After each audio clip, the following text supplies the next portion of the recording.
अभिषेक रंजन जी। राधे राधे श्री हरिवंश। राधे राधे महाराज जी। महाराज जी, गत दिसंबर के एकांतिक में आपने मरीजों में भगवत भाव पर चलते चलते हुए उनमें भगवत भाव कर सेवा करने को कहा था। साथ ही सन्मार्ग पर आने वाली घोर प्रतिकूलताओं से सावधान रहने और कमर कसने को कहा था। महाराज जी, इनका लंबा प्रश्न भाव ये है कि महाराज जी, इन्होंने जब ये करना शुरू किया तो भारी प्रतिकूलता आने शुरू हो गई। घर में ही ऐसी प्रतिकूलता आने लगी कि इन पे दोषारोपण होने लग गए, और ऐसी परिस्थिति में फिर एक समय ऐसा है कि इन पे एक नेगेटिव इंप्रेशन हुआ, मतलब उस नकारात्मक सोच इतनी भर गई कि ये इनकी कमजोरी नकारात्मक सोच क्यों भर गई? जब आप सकारात्मक भाव में भगवत भाव में चले तो नकारात्मक के लिए दरवाजा क्यों खुला रखा? देखो, कमजोरी रखोगे तो ठीक नहीं है। आप समझो, एक गेम है, गेम, खुली बात समझो, एक गेम है ये संसार। आप खेलने की इच्छा की तो आपके सामने एक गेम पेश कर दिया गया। आप अभी खेल की इच्छा खत्म कर दो, आप जीवन मुक्त हो जाओगे। इच्छा का त्याग ही जीवन मुक्तता है। कोई इच्छा ना सद ना सद। अब इच्छा तो है, इच्छा का त्याग नहीं कह सकते कि हमने इच्छा का त्याग कर दिया। नहीं तो न सकारात्मक न नकारात्मक कोई सोच उस पर प्रभाव नहीं डाल सकती जो इच्छा का त्यागी है। इच्छा में ही तो प्रतिकूलता और अनुकूलता है। अनुकूलता पसंद तो प्रतिकूलता बुरी लगती है। जब इच्छा ही नहीं अनुकूलता की तो प्रतिकूलता क्या बिगाड़ सकती है? इच्छा ही गेम, ये गेम जो संसार गेम है ये इच्छा से है। इच्छा से, चाह से, कामना से। जाहि न चाही कबहु कुछ तुम सन सहज सने। चाह खत्म होते ही प्रेम प्रकट हो जाता है। चाह खत्म होते ही ब्रह्मभूत हो जाता है। ब्रह्मभूता प्रसन्नात्मा न सोचति न कांक्षति। निगेटिव चाह को आप क्यों आश्रय दिए, क्यों प्रवेश होने दिए? उसकी सोच है वो निगेटिव कर रहा है, मेरी सोच है पॉजिटिव। मैं सोच रहा हूं भगवान मेरे हृदय में जो जलन पैदा करे ना, उसकी नकारात्मक चेष्टा से, प्रियजनों के द्वारा किया हुआ अपमान, नकारात्मक चेष्टा, अवहेलना, ये ज्यादा दुख पहुंचाती है। तो प्रियजन तो मेरे प्रभु है और वो कभी प्रतिकूल हो नहीं सकते। और इन प्रियजनों से अब हमारा कोई राग नहीं रहा। इनको भगवत स्वरूप मान करके मैं अगर ये प्रतिकूल व्यवहार भी करते हैं तो मेरे ऊपर अब कोई प्रभाव नहीं पड़ने वाला। इस सिद्धांत को अपना कर देखो, भला नकारात्मक सोच आपका क्या बिगाड़ती है? बोलिए। जैसे अभी आपने देश में निर्देश दिया कि उसके लिए कोई इच्छा अंदर से जागृत हो या कुछ ऐसा मान भाव रहे या सम्मान की प्रति, तो गुरुजी, ऐसा मान भाव या सम्मान के प्रति इच्छा रखना स्व इच्छा जागृत नहीं हुआ।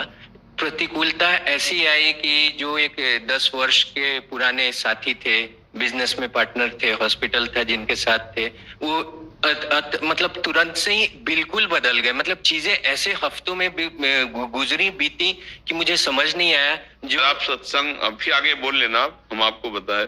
अगर आप ध्यान से सत्संग सुना हो तो हमने कई बार कहा है कि जो ही आप परमार्थ पर कदम रखेंगे तो माया अपना दो प्रभाव दिखाएगी। या तो इतना प्रलोभन फेंक देगी कि आप अरझ जाओ, और या इतनी प्रतिकूलता फेंक देगी कि आप डर के हट जाओ।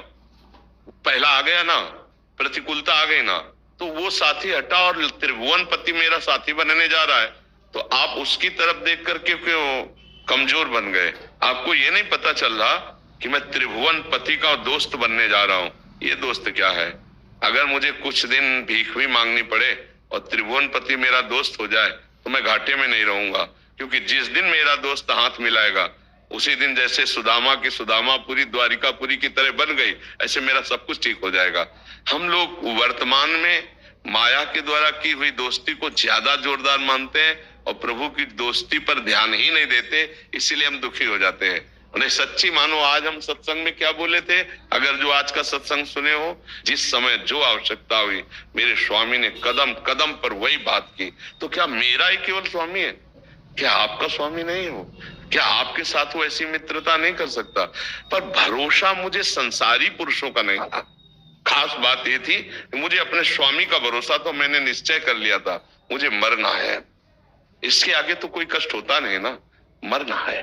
तो स्वामी ने ऐसे ले लिया, ऐसे गोद में ले लिया, ऐसे गोद में ले लिया। तो इसलिए हम आपसे प्रार्थना करते हैं, आपका मित्र यदि आपको छोड़ रहा है, प्रतिकूलता आ रही, तो कोई बहुत बड़ा मित्र हाथ मिलाने के लिए तैयार है। जी स्वामी जी, जो द्वंद्व था वो इसलिए ही दूर हुआ क्योंकि मैं श्री जी की साक्षात कृपा महसूस कर पा रहा था। जब नकारात्मक भाव था वो प्रचंड इस कदर भाव था कि जितने निजी जन थे और जो जैसे मैंने बताया उन्होंने भी छोड़ा और सबने बात तक करनी छोड़ दी। मेरे पास कोई विकल्प नहीं था कि मैं अपनी व्यथा किसी को भी बताऊं। और मैं रात्रि में रोता था, मैं रात्रि में भाव प्रकट करता था और केवल श्री जी का। मुझे लगता था ना कि ना संबंधी हुए ना कोई और हुआ, मेरे पास बस एक है कि मैं श्री जी का तो कम से कम हो जाऊं। मैं तो कभी उनका हो जाऊं, कोई भी ना माने मुझे सब चलेगा, लेकिन कम से कम मैं भाव से उनका हूं जिनके लिए, जिन्होंने मुझे ये शरीर दिया, डॉक्टर बनाया, चिकित्सक बनाया कि मैं सेवा कर सकूं। और वो भाव था जिसकी वजह से ना मैंने किसी की प्रतिकूलता की। मुझे लोगों ने अनेकों विकल्प दिए, आप पुलिस के पास जाओ, कोर्ट में जाओ, जिन्होंने आपके ऊपर इतना सब किया वो करो। मैंने उनसे एक बार भी प्रतिकूलता प्रतिकार नहीं की, उनको डांटा तक नहीं, उनको कुछ भी ऊंचे आवाज में नहीं बोला। और जिन्होंने भी विरोध किया कुछ भी नहीं किया, मैं सब पीता गया। लेकिन जो ये नकारात्मकता भाव आई, इसके बाद मैं देखता था कि रोज रात में बिलक कर रोता था, कोशिश करता था कि ये भाव मेरे ऊपर हावी ना हो। और मैं नाम जप और बढ़ाता था, श्वास में नाम जप की कोशिश करता था, सब में भगवत भाव की भी चेष्टा करता था। लेकिन शब्द क्यों कर रहे हो, हाय में क्यों नहीं? अभी भी करता हूँ, सब में देखता हूँ, ये न सिर्फ रोगी में बल्कि जो निर्जन है उनके अंदर भी, और अपने कर्तव्य की पूरा चेष्टा करता हूँ। गुरुजी, मेरा प्रश्न मूल ये था कि जैसे हम चेष्टा कर रहे थे, नकारात्मकता हैवी हो रही थी। क्या नकारात्मक, क्या हैवी हो रही है, मुझे बताओ ना। जो अपेक्षा थी और जो नहीं, ये गलत, अपेक्षा मत रखो। जो प्यारो करे सोई मोहि भावे। इस मार्ग में, जब भगवत मार्ग में ऊंचाई पर चढ़ाना होता है तो आप सच्ची मानना जो तुम्हारे साथ हो रहा है ना, उससे लाख गुना बढ़कर सबके साथ होता है। क्योंकि चढ़ता ही ऊंचाई पर। अहंकारी जीव बिना आस लिए जगत की वो जीता नहीं है। इसलिए भगवान जिस पर कृपा करते हैं ऐसे घेरे में डाल देते हैं, एक ही रास्ता रह रखता है, हरि शरणम। डरना मत, झुकना मत, टूटना मत। हालत थी कांधे पे झोली, हाथ में श्री जी, रहने का ठिकाना नहीं, खाने का ठिकाना नहीं। श्री जी के लिए रुमाल नहीं थी। इसलिए तुम्हें हिम्मत बनाने के लिए बात कह रहा हूं। डरना मत, टूटना मत। था नहीं, है, वो है, त्रिकाल में है, वो मेरा दोस्त है, वो मेरा प्रीतम है। सब ठुकरा दो, मैं उसको नहीं छोड़ूंगा।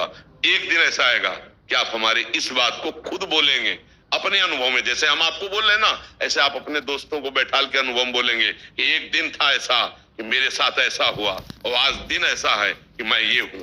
ऐसा वो करता है। मेरी तरफ एक कदम चल, मैं 1000 कदम तेरी तरफ चलूंगा। तो मेरे लिए एक आंसू बहा, मैं ऐसा प्रेम प्रकट करूंगा कि जगत तेरे लिए आंसू बहाएगा। सब जगह लोग आशीर्वाद मांगने जाते हैं, हमारे हमको आशीर्वाद देने आते हैं। बाबा, मेरी आयु तेरे को लग जाए। सुनते हो? हजारों माता बहन नौजवान, महाराज जी मेरी आयु आपको लग जाए। ये क्या है? मेरे प्यारे कपड़े। अब ये बात कौन कहता है?